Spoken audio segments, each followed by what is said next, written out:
At some point, everyone's going to experience some type of hip flexor pain. Now you may even ask the question, what is a hip flexor? Why does it hurt? And what am I supposed to do to get rid of the pain? If you've ever asked these questions, then stay tuned because I'm about to reveal to you some powerful stretches that will help you eliminate that pain.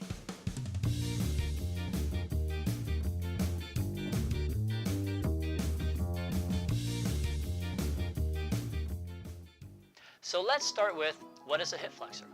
Now a hip flexor is a group of muscles that help bring your legs up. So if you're doing sit-ups, once your shoulder blades come up off the ground, you're pretty much using your hip flexors to continue the journey. If you're climbing up a ladder, or you're running stairs, or running or walking, any of these exercises utilize the hip flexors to bring your knees up. So why does it hurt? If you do too much strengthening of your hip flexors, you will likely get low back pain because the muscles attach to your lower spine. If you sit for too long and then you get up and you exercise, you're exercising on shortened muscles because the muscles go through a form of atrophy, and then you stand up and it hurts. So then you get out and you exercise and you try to figure out, why does your lower back hurt? Well, actually, it's not really your lower back that's hurting per se, as your hip flexors have caused the atrocity that you're dealing with. So now the question is, what am I supposed to do about it? Now, that's a great question. Really, it starts with, are you wanting to stay in control of your lifestyle? And if you are, and not utilize medications or shots to deal with that, then these next few stretches are going to be amazing for you. So stay tuned.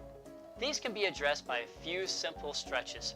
The first and least aggressive stretch that I recommend is done by standing with the uninjured leg forward and the injured leg behind, making sure that you have your pelvis turned so that you're facing forward.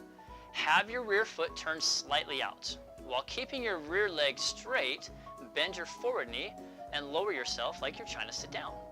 You will want to hold that position for about 5 seconds and then stand up. You'll need to repeat that stretch 2, possibly 3 more times on the injured leg, and then you need to switch to the uninjured leg. The next stretch takes us to the floor. In this stretch, you will need to kneel on the injured side with the uninjured side propped up on the foot. Make sure that the foot is a few inches away from the wall. While holding onto the wall, lean forward, trying to touch the uninjured knee to the wall. To increase the level of difficulty, grab the foot of the injured side and lift it up while leaning forward. And hold that position for 5 seconds and then repeat 2 more times. You should definitely feel the stretch right in your hip flexor. Make sure that you perform the stretch on the other side as well to keep everything in balance. The last and the most aggressive stretch should only be performed when the previous 2 exercises are no longer providing a noticeable difference. It is an advanced level stretch that, if done at the wrong time, can potentially cause injury. Please be mindful of this, as you are ultimately the one responsible for your health. This stretch is performed by bringing your injured leg up against the wall and prop the foot up so that the top of your foot is resting flat against the wall, as demonstrated here. Make sure that the other leg is positioned forward as seen here. The next part is basically lean forward slightly.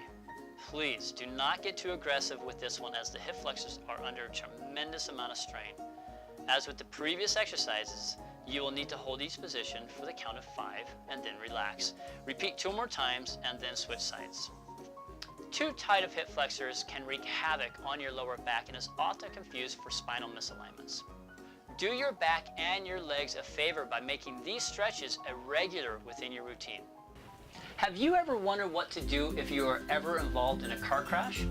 Well, I have your step-by-step guide that will help you through each and every step that you will need to know, so that you are not left confused and worried that you missed something.